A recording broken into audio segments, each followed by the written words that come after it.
I found out I wasn't going to college the same night I brought home my acceptance letter.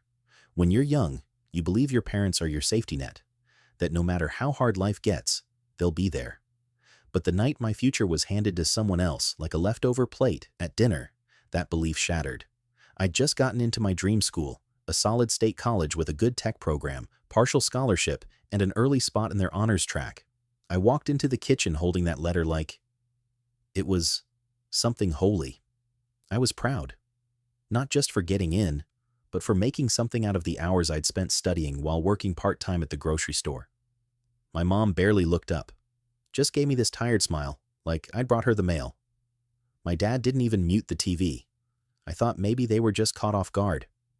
Later that night, my dad called me into the living room. No warning, no questions. Just, "You're not going to college." I laughed. I genuinely thought he was joking. Then he added, "We're giving the money to Mason. He needs it more." Mason, my brother. The same guy who partied through his freshman year, flunked out, and wrecked Dad's car last month after drinking at a friend's place. That Mason. He needs it more. I stood there, completely frozen, while my future got handed off like a pair of old shoes. There was no argument, no chance to fight for myself. Just silence. And in that silence, something in me shifted. I understood I was no longer someone they believed in. So I packed a bag. Just the essentials, a few clothes, my laptop, and the cash I had saved from work. I didn't yell. I didn't cry. I just said, "I'm not staying here anymore," and walked out. I crashed with my friend Nate and his mom for a while. Small house, one bathroom. I slept on the couch. But for the first time in a long time, I felt wanted. I started applying to jobs the next morning. I didn't have a degree, but I'd taken an online IT support course back in high school just for fun. I leveraged that and landed a help desk position at a local tech company. Entry level. No benefits. But it was something, and it was mine. I worked every shift they'd give me. Nights, weekends, holidays. When I wasn't working, I was online teaching myself how to code. One free tutorial at a time. Meanwhile, back at home, Mason was torching what was left of his second chance.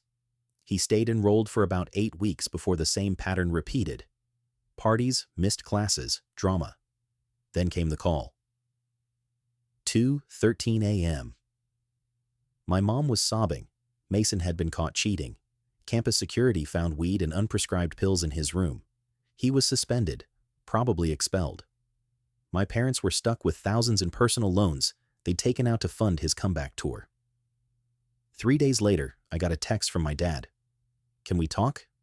I didn't reply. 2 days after that, my mom showed up at the office. She brought me coffee like that could undo the damage. Told me how proud they were of how far I'd come. That my dad was open to helping me enroll in college again, if I contributed financially. I looked her in the eye and said, "You made your choice. Now I'm making mine." She left in tears. Eventually, I moved into a small studio apartment, my first real space. Rent was tight, meals were basic, but I was building something on my own terms. I kept going. Freelance coding gigs, more certifications, and finally enrolled in a self-paced online degree program. Paid for every credit myself. Then my grandparents found out. Turns out they were the ones who started the original college fund. And when they heard it was spent on Mason, they were livid. They cut contact with my parents and offered to help me directly. No strings. I said yes, but only after making one thing clear. This is my path. I'm not here for charity. I'm here to build.